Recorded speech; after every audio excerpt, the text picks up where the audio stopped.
In the first lecture on molecular spectra, we have discussed actually a brief introduction regarding the Born-Oppenheimer approximation.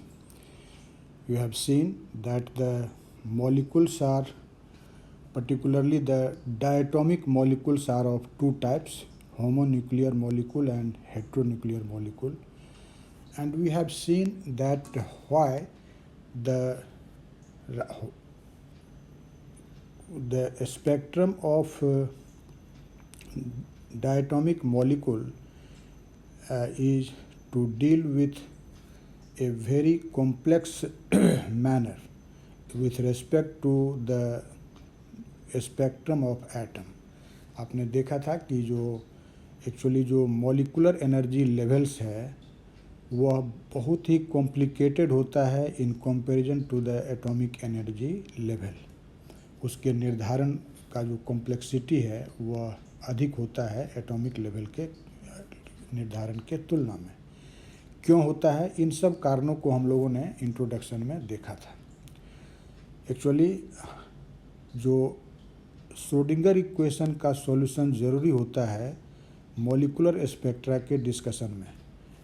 तो Schrodinger equation हम लोग लिखते हैं Hamiltonian के term में, और जो हैमिल्टोनियन होता है मॉलिकुलर केस में वह एक्चुअली बहुत ही कॉम्प्लेक्स होता है। क्यों कॉम्प्लेक्स होता है, उसका कारण है कि आप मॉलिक्यूल के केस में इलेक्ट्रॉन के मोशन के साथ साथ न्यूक्लियस के मोशन को भी कंसीडर करते हैं, क्योंकि इस केस में न्यूक्लियर मोशन को जिस तरह से आप एटम के मोशन के केस में नेग्लेक्ट करते हैं, मॉलिकुलर केस में आप उसको नेग्लेक्ट नहीं कर सकते। इसलिए अगर हम हैमिल्टोनियन लिखना चाहते हैं मॉलिक्यूल का, तो उस हैमिल्टोनियन में टर्म आता है इलेक्ट्रॉन के मोशन के लिए, साथ ही साथ न्यूक्लियस के मोशन के लिए, और जो पोटेंशियल एनर्जी टर्म आता है वह भी कॉम्प्लेक्स होगा, क्योंकि इसमें तीन तरह का इंटरेक्शन होगा। न्यूक्लियर न्यूक्लियर इंटरेक्शन जिससे पोटेंशियल एनर्जी डेवलप होगा, जिसको आप लिख सकते हैं VNN। उसके बाद इलेक्ट्रॉन इलेक्ट्रॉन के बीच इंटरेक्शन से पोटेंशियल एनर्जी डेवलप होता है, जिससे पोटेंशियल एनर्जी को आप VEE लिखेंगे। और फिर न्यूक्लियस और इलेक्ट्रॉन के बीच भी इंटरेक्शन होगा, उससे पोटेंशियल एनर्जी डेवलप होगा VNE। इसका मतलब तीन तरह का पोटेंशियल एनर्जी भी तीन डिफरेंट टाइप के इंटरेक्शन के कारण डेवलप होता है। और इलेक्ट्रॉन का मोशन होगा तो जो काइनेटिक एनर्जी ऑपरेटर होता है हैमिल्टोनियन में वह इलेक्ट्रॉन के मोशन के लिए भी होगा और न्यूक्लियस के मोशन के लिए। इसलिए एज ए होल हम लोग कहते हैं कि मॉलिक्यूल के केस में जो हैमिल्टोनियन ऑपरेटर होगा वह बहुत ही कॉम्प्लेक्स होता है। उसमें आप दो काइनेटिक एनर्जी टर्म और तीन पोटेंशियल एनर्जी टर्म आएगा। और यही कारण है कि अगर आप मॉलिक्यूल के केस में Schrodinger equation that is H psi equal to E psi को सॉल्व करना चाहते हैं तो इसका एग्जैक्ट सॉल्यूशन पॉसिबल नहीं हो पाता है। तो अगर इसका एग्जैक्ट सॉल्यूशन नहीं होगा तो फिर इस इक्वेशन को हम सॉल्व कैसे करेंगे। इसी के लिए बॉर्न और ओपेनहीमर ने एक अप्रॉक्सीमेट मेथड डिवाइस किया, एक अप्रॉक्सीमेट मेथड दिया, और एक्चुअली उसी मेथड को हम लोग कहते हैं बॉर्न ओपेनहीमर अप्रॉक्सीमेशन। अब ये बॉर्न ओपेनहीमर अप्रॉक्सीमेशन हम कैसे अप्लाई करते हैं, कैसे इसको फॉलो करते हैं, इसके लिए भी ब्रीफ इंट्रोडक्शन में हमने बताया था कि एक्चुअली ऐसे केस में हम लोग दो स्टेप को फॉलो करते हैं और उसी दोनों स्टेप को फॉलो करके श्रोडिंगर इक्वेशन को सॉल्व किया जा सकता है। वह दो स्टेप क्या है, तो फर्स्ट स्टेप में हम लोग सिर्फ इलेक्ट्रॉन के मोशन को ही कंसीडर करते हैं और उसके लिए श्रोडिंगर इक्वेशन लिखेंगे। इस इक्वेशन को जब आप लिखते हैं तो उसमें जो न्यूक्लियर कोऑर्डिनेट्स है वह सिर्फ एक पैरामीटर के रूप में आता है और आप कंप्लीटली इक्वेशन लिखते हैं HE psi E equal to EE prime psi E। यहाँ जो एक्चुअली EE प्राइम है यह एनर्जी आइगन वैल्यू है इस केस का, और psi इलेक्ट्रॉनिक मोशन के लिए वेव फंक्शन है, और He इलेक्ट्रॉनिक मोशन के लिए हैमिल्टोनियन है। तो केवल यह मानते हुए कि जो इलेक्ट्रॉन ही मोशन में है, पहले श्रोडिंगर इक्वेशन को सॉल्व करेंगे, जिसमें हमारा न्यूक्लियस का जो कोऑर्डिनेट्स है वह पैरामीटर के रूप में आएगा। फिर सेकेंड स्टेप में हम लोग जब equation of motion that is कि श्रोडिंगर इक्वेशन को सॉल्व करते हैं, तो यह मानते हुए कि जो केवल हमारा न्यूक्लियस जितना भी है वही केवल मोशन में है, और उसके लिए आप श्रोडिंगर इक्वेशन को सॉल्व करते हैं। इनफैक्ट इस प्रोसेस में जो एनर्जी आइगन वैल्यू ई प्राइम आता है, श्रोडिंगर इक्वेशन जब आप इलेक्ट्रॉन के लिए सॉल्व करते हैं उस केस में, तो उस एनर्जी आइगन वैल्यू, वह एनर्जी आइगन वैल्यू जब आप न्यूक्लियर मोशन के लिए श्रोडिंगर इक्वेशन सॉल्व करेंगे तब वह एक पोटेंशियल एनर्जी टर्म के रूप में आएगा। मतलब पोटेंशियल एनर्जी में यह ई प्राइम भी इंक्लूडेड होगा। इस तरह से दो स्टेप में हम लोग श्रोडिंगर इक्वेशन को सॉल्व करते हैं और तब एनर्जी आइगन वैल्यू और complete eigen function find out करते हैं। ठीक है, इतनी बात हम लोग पिछले क्लास में भी पढ़े थे। अब एक्चुअली इस प्रोसेस को कैसे फॉलो किया जाए, कैसे इस कैलकुलेशन को हम लोग कंप्लीट करेंगे, आज के लेक्चर में आप इस बात को देखने जा रहे हैं। तो लीजिए, सपोज कीजिए कि एक मॉलिक्यूल है और उस मॉलिक्यूल में सपोज करते हैं कि there are alpha number of nuclear. अगर डायटोमिक मॉलिक्यूल की बात करेंगे तो अल्फा का मीनिंग 2 हो जाएगा, क्योंकि डायटोमिक मॉलिक्यूल में 2 न्यूक्लियस होता है। लेकिन इस थ्योरी में हम अपने आप को सिर्फ डायटोमिक मॉलिक्यूल तक ही सीमित नहीं रख रहे हैं, इसलिए इन जनरल सपोज करते हैं कि हमने जो मॉलिक्यूल कंसिडर किया उसमें न्यूक्लियस का संख्या अल्फा के बराबर है, मान लेते हैं। ठीक इसी तरह से मान लीजिए कि उस मॉलिक्यूल में इलेक्ट्रॉन का जो टोटल नंबर है वह I के बराबर है, तो I represents the total number of electrons in the molecule. अब देखिए, अब ऐसी स्थिति में अगर आप इस मॉलिक्यूल के लिए कंप्लीट हैमिल्टोनियन लिखना चाहते हैं तो क्या होगा। आप जानते हैं कि जनरल रूप में हैमिल्टोनियन का जो एक्सप्रेशन होता है H, वह क्या लिखते हैं, -H bar square over 2m del square अब plus V। This is the expression for Hamiltonian, आप जानते हैं। अब इस केस में पहले देखिए कि हैमिल्टोनियन में ये ऑपरेटर में जो पहला टर्म है यह काइनेटिक एनर्जी ऑपरेटर को बताता है, -H bar square over 2m del square. This represent the kinetic energy operator and V is the potential energy operator. अब अगर हम मॉलिक्यूल की बात करें तो हमारे मॉलिक्यूल में न्यूक्लियस का भी मोशन हो रहा है और इलेक्ट्रॉन का ही मोशन हो रहा है, इसीलिए जो काइनेटिक एनर्जी ऑपरेटर होगा वह एसोसिएटेड होगा न्यूक्लियर मोशन से भी और इलेक्ट्रॉन के भी मोशन से। अगर आप सपोज करते हैं कि कोई एक न्यूक्लियस है जिसका मास है कैपिटल M अल्फा, तो उससे एसोसिएटेड, उसके मोशन से एसोसिएटेड जो काइनेटिक एनर्जी ऑपरेटर होगा उसको आप क्या लिखेंगे, उसको लिखेंगे -H bar square over 2m alpha del alpha square. यहाँ डेल अल्फा न्यूक्लियर मोशन के लिए लाप्लासियन लिखा गया है, ठीक है। लेकिन हमारे मॉलिक्यूल में तो अल्फा नंबर ऑफ न्यूक्लियर है, इसीलिए सारे से एसोसिएटेड काइनेटिक एनर्जी ऑपरेटर को ऐड करना होगा। इसलिए न्यूक्लियर मोशन से रिलेटेड जो काइनेटिक एनर्जी ऑपरेटर होगा in the expression of Hamiltonian H, what will be that will be -summation over alpha H bar square 2m alpha times del alpha square, ठीक है। ठीक इसी तरह से इलेक्ट्रॉन भी मोशन में है, तो इलेक्ट्रॉन के मोशन से एसोसिएटेड काइनेटिक एनर्जी ऑपरेटर लिखना होगा। देखिए, सारे इलेक्ट्रॉन का मास सेम ही होगा, न्यूक्लियस का मास अलग अलग हो सकता है। जैसे आपने लिखा m अल्फा, इसका मतलब न्यूक्लियस का मास m1, m2, m3 and so on हो सकता है, बिकॉज द न्यूक्लियस जो मॉलिक्यूल का है वह आइडेंटिकल नहीं भी हो सकता है ना, लेकिन इलेक्ट्रॉन तो सारे इलेक्ट्रॉन का मास सेम ही होगा। इसीलिए हम लोग अगर इलेक्ट्रॉन के मास को m मान लें तो एक इलेक्ट्रॉन के लिए जो काइनेटिक एनर्जी ऑपरेटर होगा वह होगा minus h bar square over 2m del I square या डेल स्क्वायर।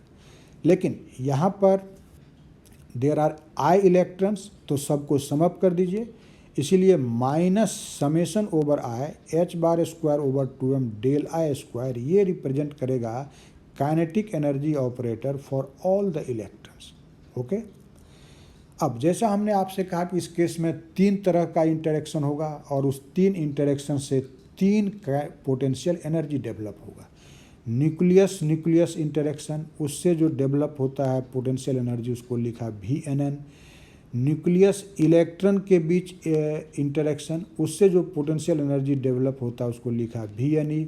और इलेक्ट्रॉन के बीच इंटरेक्शन, उससे जो पोटेंशियल एनर्जी डेवलप होगा उसको लिखा VEE।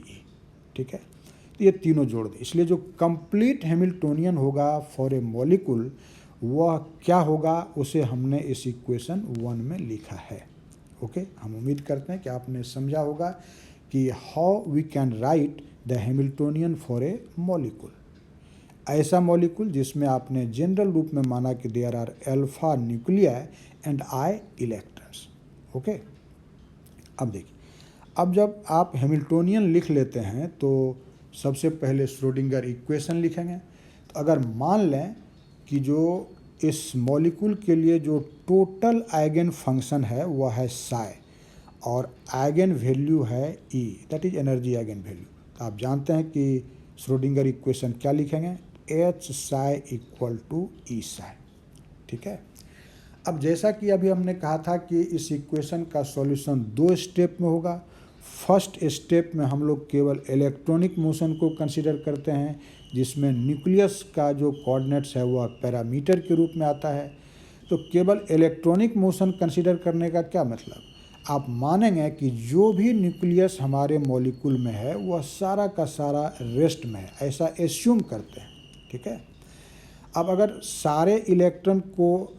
सारे न्यूक्लियस को रेस्ट में मान लिया जाए तो इसका अर्थ ये होगा कि ऐसे कंडीशन में जो हैमिल्टोनियन ऑपरेटर के एक्सप्रेशन में काइनेटिक एनर्जी ऑपरेटर है न्यूक्लियस के मोशन से रिलेटेड, वह नहीं होगा, क्योंकि मोशन होगा तब तो काइनेटिक एनर्जी होगा। और आप मान क्या रहे हैं कि nuclei are not in motion. So this first term which represents the kinetic energy operator for the motion of different nuclei, इसको 0 मान लेंगे, मतलब यह नहीं रहेगा हमारे एक्सप्रेशन में। फिर उसके अलावा जब न्यूक्लियस स्टेशनरी है तो उस कंडीशन में न्यूक्लियस के बीच जो इंटरेक्शन होगा उससे डेवलप पोटेंशियल एनर्जी या VNN ये कांस्टेंट हो जाएगा, जिसको 0 भी कोई मान सकता है कि जो हम उस स्टेट में मान लेंगे कि 0, या कोई नॉन जीरो कांस्टेंट भी मान सकते हैं। तो 2 बात होगी, अगर आप केवल इलेक्ट्रॉनिक मोशन को अंडर अकाउंट लेते हैं न्यूक्लियाई को रेस्ट में मानते हुए, तो हैमिल्टोनियन के एक्सप्रेशन में ये जो फर्स्ट टर्म है kinetic energy operator for the nuclear motion वह नहीं होगा और VNN को कांस्टेंट मानेंगे। ठीक है, ये कांस्टेंट के रूप में आएगा। तो ऐसी स्थिति में सिर्फ इलेक्ट्रॉनिक मोशन के लिए अगर हम हैमिल्टोनियन लिखें तो आप अगर उस हैमिल्टोनियन को HE सिंबल से डिनोट करते हैं, E for electron, then what will be that? That will be simply summation over I minus H bar square over 2m del I square VNE plus VE. This is the Hamiltonian when you consider that only the electrons are in motion and all the nuclei are at rest. ठीक है, अब इस electronic motion के लिए अब हम wave equation लिखेंगे या आइगन वैल्यू इक्वेशन लिखेंगे, जिसको आप श्रोडिंगर इक्वेशन कहते हैं। तो ऐसे केस में जो श्रोडिंगर इक्वेशन होगा वो आप देखिए क्या लिखेंगे, H E psi E equal to E E prime psi. यहाँ जो साई है this is in fact the eigen function when we consider that only the electrons are in motion, ठीक है। और E E prime energy eigen value है, ठीक है। अब अगर हम लोग न्यूक्लियर हैमिल्टोनियन की बात करें, यह जो एच ई है ये तो इलेक्ट्रॉनिक हैमिल्टोनियन है, तो हैमिल्टोनियन के एक्सप्रेशन में जो टर्म बच गया जिसे आपने अभी नेग्लेक्ट किया, वह जो बचा हुआ टर्म है वह वास्तव में क्या है, वह है Hamiltonian associated with the nucleus, ठीक है। इसलिए न्यूक्लियर हैमिल्टोनियन एच एन को आप क्या लिखेंगे, जो रिमेनिंग दो टर्म था उसको लिख लीजिए, minus summation over alpha H bar square 2m alpha del alpha square plus V N N, ठीक है। तो इस तरह से आप देखिए कि जो टोटल हैमिल्टोनियन है वह सम होगा दो हैमिल्टोनियन का, न्यूक्लियर हैमिल्टोनियन एच एन और इलेक्ट्रॉनिक हैमिल्टोनियन एच ई, ठीक है। अब जो कंप्लीट आइगन फंक्शन है साई, बॉर्न ओपेनहीमर अप्रॉक्सीमेशन बताता है कि ये कंप्लीट आइगन फंक्शन बराबर होगा product of the electronic eigen function psi E and the nuclear eigen function psi N. So Born Oppenheimer approximation के आधार पर साई को डिफाइन करेंगे कैसे, psi E times psi N, जहाँ psi E actually electronic eigen function है, और electronic eigen function का मतलब कि यह फंक्शन होता है इलेक्ट्रॉन के भी कोऑर्डिनेट्स का और साथ ही साथ न्यूक्लियस के भी कोऑर्डिनेट का, दोनों का। क्योंकि आपको याद होगा कि जब हम बात करते हैं इलेक्ट्रॉनिक मोशन का तो वहाँ पर न्यूक्लियस का जो कोऑर्डिनेट है वह पैरामीटर के रूप में लेना है, ऐसा बॉर्न ओपेनहीमर अप्रॉक्सीमेशन बताता है। इसलिए वास्तव में यह जो साई है that is a function not only of the coordinates of electron but also of nuclear.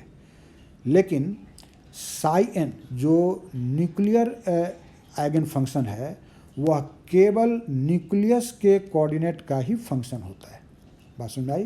तो साई फंक्शन है किसका, इलेक्ट्रॉन के भी कोऑर्डिनेट का और न्यूक्लियस के भी कोऑर्डिनेट का, लेकिन साई एन फंक्शन होगा केवल न्यूक्लियस के कोऑर्डिनेट का। ओके, अब देखिए, अब जैसा कि फर्स्ट स्टेप में कहा गया था कि आपको पहले जब इलेक्ट्रॉन के मोशन को मान करके इक्वेशन लिखना है, फिर किसके लिए, न्यूक्लियस के मोशन को, इस दोनों स्टेप को फॉलो करके इस प्रॉब्लम को सॉल्व कर सकते हैं। लेकिन अब देखिए, आपने जो कंप्लीट आइगन फंक्शन के लिए अभी श्रोडिंगर इक्वेशन लिखा था वह था H psi equal to E Sai, लेकिन बॉर्न ओपेनहीमर अप्रॉक्सीमेशन के आधार पर आप लिखते हैं कि यह Sai E times psi N है, तो इसको इसमें सब्स्टिट्यूट कर देंगे, जहाँ साई था वहाँ लिख दिया Sai E times psi N,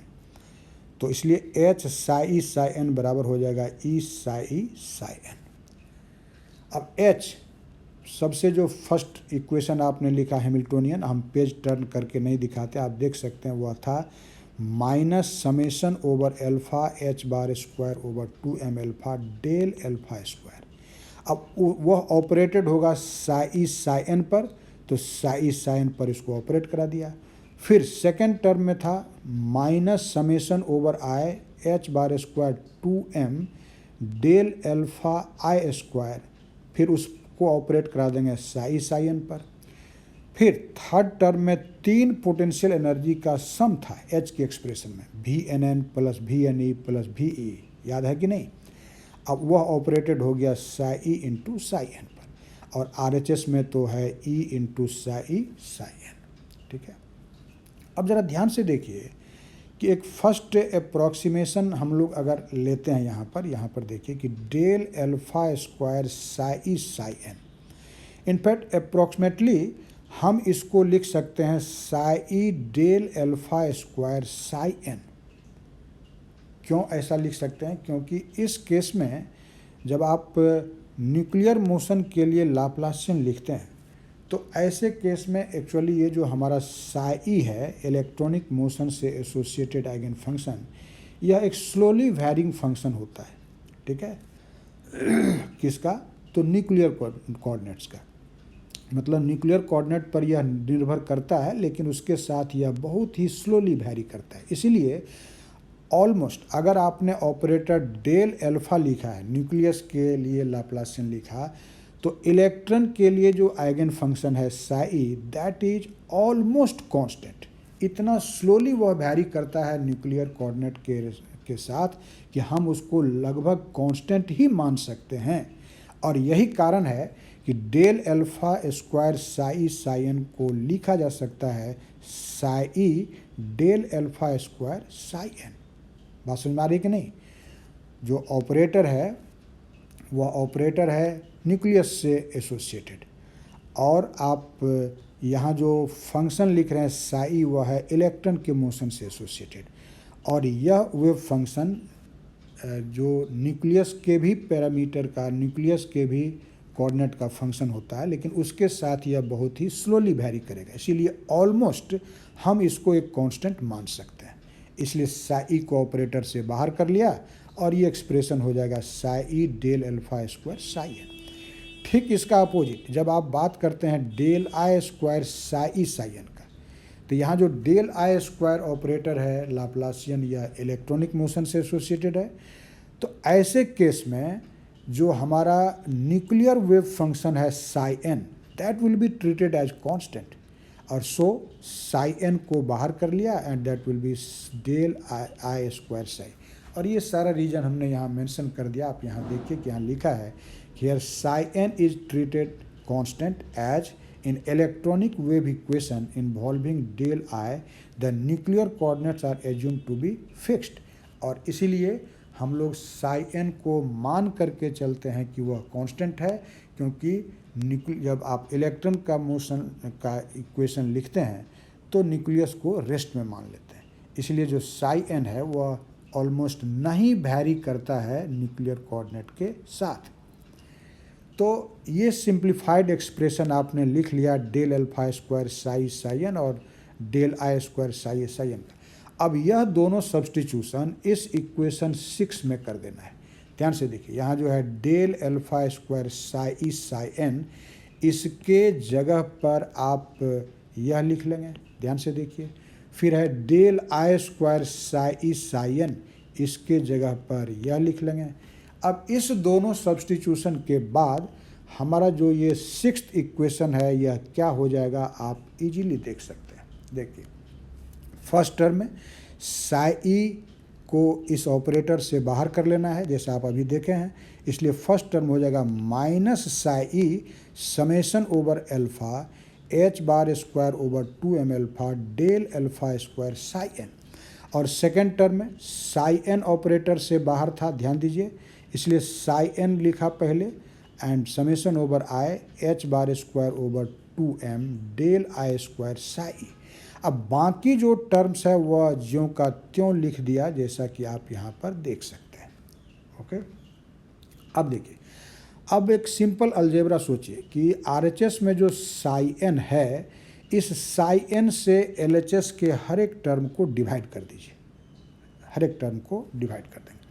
तो देखो, यहाँ फर्स्ट टर्म है माइनस साई, वह डिवाइडेड हो गया साई एन से, ठीक है। फिर सेकेंड टर्म में साई एन है, इस साई एन को साई एन से ही डिवाइड करेंगे, दैट विल कैंसिल आउट, सो यहाँ नहीं लिखा, प्लस लिख दिया है, लेकिन ब्रैकेट में वही माइनस लिखा हुआ है। अब इसमें थोड़ा अरेंज कर रहे हैं टर्म को, इलेक्ट्रॉनिक मोशन से एसोसिएटेड जो भी टर्म है उसको एक साथ इस स्क्वायर ब्रैकेट के भीतर लिखा गया है।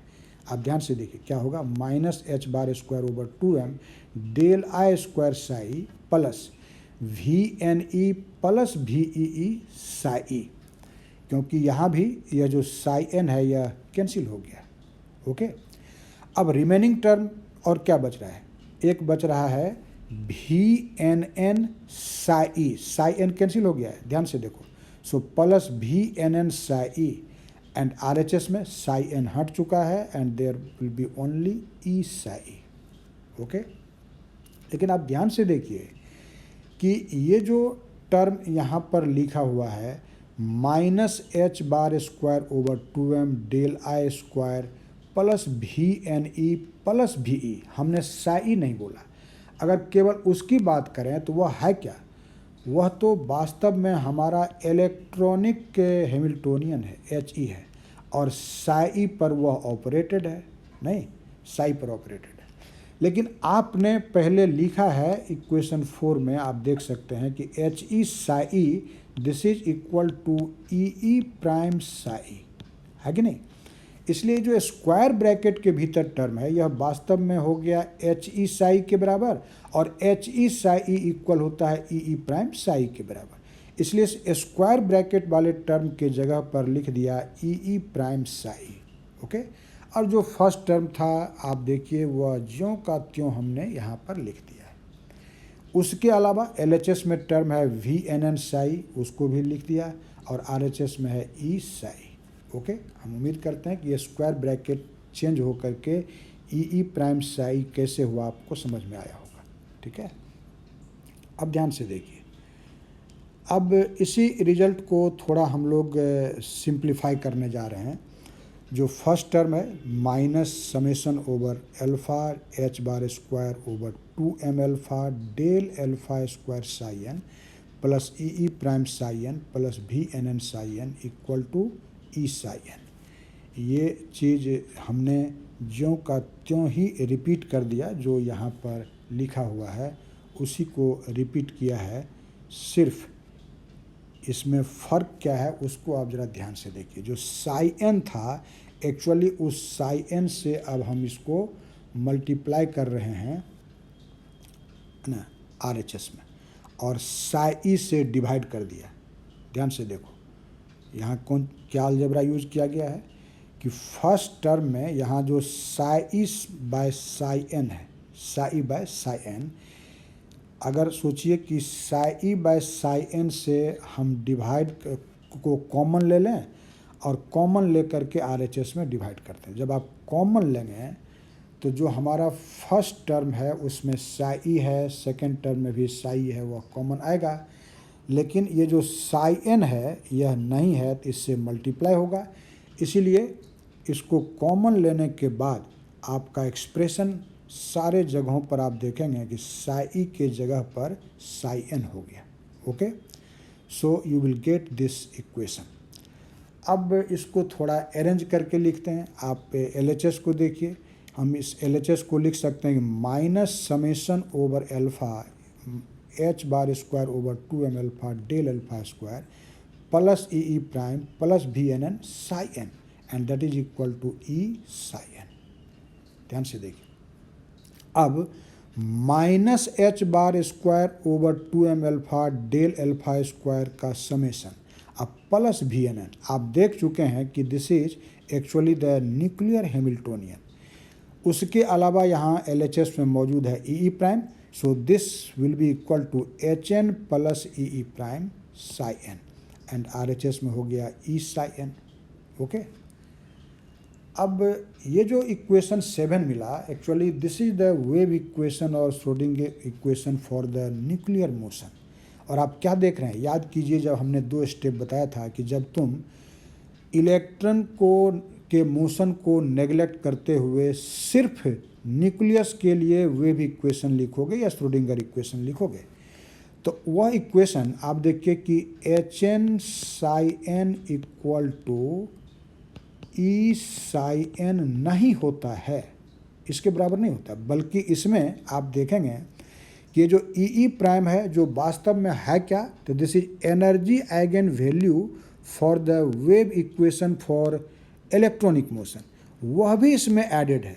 तो यही चीज़ हमने आपसे शुरू में कहा था कि एक्चुअली जब आप न्यूक्लियस के लिए श्रोडिंगर इक्वेशन लिखेंगे तो वहाँ पर इलेक्ट्रॉनिक मोशन के लिए जो एनर्जी आइगन वैल्यू आएगा वह एक पोटेंशियल एनर्जी के पार्ट के रूप में अपीयर होगा।